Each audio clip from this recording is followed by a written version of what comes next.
As a city, Wheeling was founded because of its prominence along the Ohio River. It was the original gateway to the West. As a city at one time, Wheeling actually had larger population density than Atlanta because of all the industry that was here. And that was a result of the waterfront.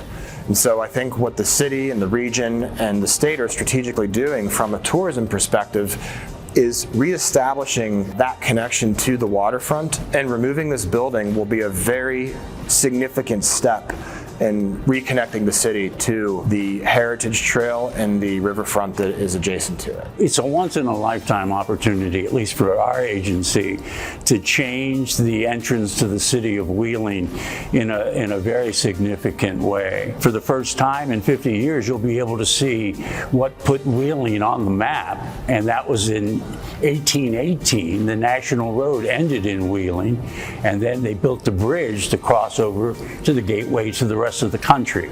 So you'll be able to see the bridge for the first time in its full glory.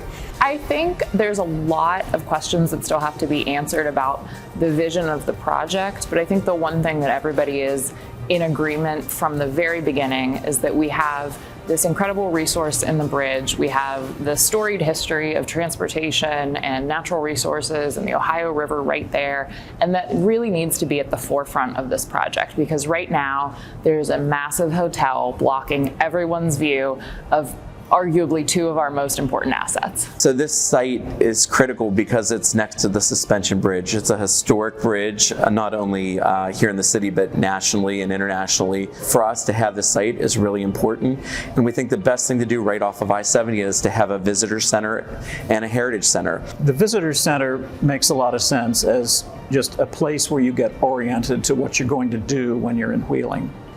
The Heritage Center is to be part of this gateway project, so that those two facilities will be housed in the same structure that would be constructed on the site next to the suspension bridge, which is an ideal location for it. Along the I-70 corridor, there is no visitor center for the state of West Virginia.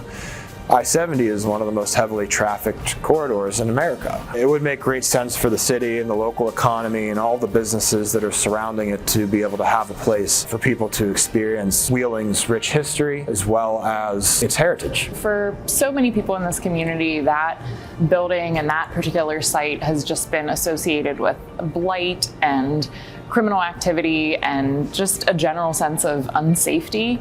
And so this project is going to eliminate that from the landscape and also provide a beautiful space to enjoy our greatest historic asset in the bridge and our natural resources along the trail and the river. Currently, we're having something of what I don't think would be hyperbole to call a renaissance in Wheeling. We have hundreds of millions of dollars of both government and private funding coming into Wheeling for major projects. Currently underway is a $36 million state-funded project with some funding from the city as well, called the Streetscape Project, which is the first renovation of downtown's streets and sidewalks in 40 years' time. We all have to take on the role of educating people that all of this construction is good, and while it might cause a 5 or 10 minute headache at the beginning or the end of your day, all of this is a sign of progress, and in a very short, relatively short amount of time,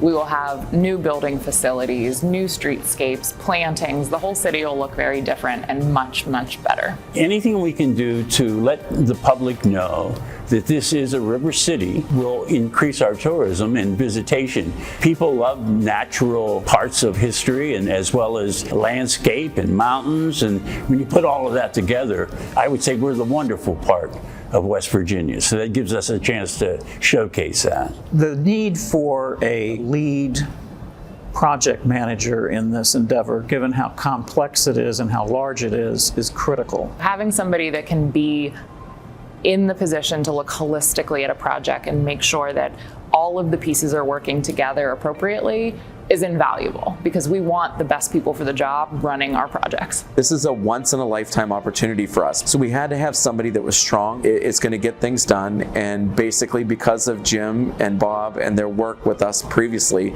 we think they're going to be able to do that. It is our standard to partner with organizations like the Convention Visitors Bureau and Wheeling Heritage to be able to let people inform what they want to have happen in their city and in their community. Once the project is completed, everybody wins. We do a lot about telling Wheeling's story and how we can play a part in the revitalization of Wheeling. We got to bring the city back from where it was in its heyday till now and reinvent it for future generations, and I think that's so important. I have high confidence the City of Wheeling, Wheeling Heritage, as well as this Convention and Visitors Bureau will play a significant role in making something that we all can be proud of and will have a long-lasting legacy to enhance Wheeling into the future by embracing its past.